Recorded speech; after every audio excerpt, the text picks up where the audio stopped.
magandang gabi. Tuloy-tuloy pa rin tayo sa pagpapadidi ng ating mga bibiguti. Kasi nga yung mama minsan na ayaw magpadidi kasi nga siguro nasasaktan kasi dalawa yung anak.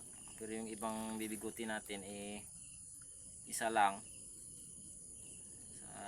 Isa lang na pinanganak kaya medyo madaming gatas. Ito dalawang nagadidi kaya minsan siguro Isang ginapadidi yaman. Nasusubrahan. Saglit lang. Pinasubrahan. Masakit na. Ikaw ba naman bunggoy ng didi mo? Talaga masakit yan. Maliban sa sip-sip na. Bunggoyin pa. Yan, sige, makwak.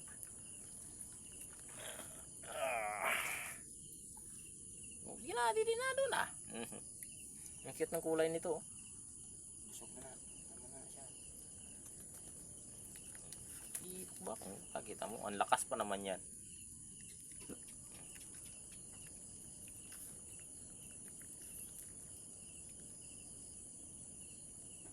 Si Tur kanina parang mabusdik na ang tiyan, gahanap pa ng pagkain eh. Ay. Saan naman to saging? Ngare, gindala ko to dito. Ginlawig ko dito. Pag ulan-ulan, saka ko sa babaw.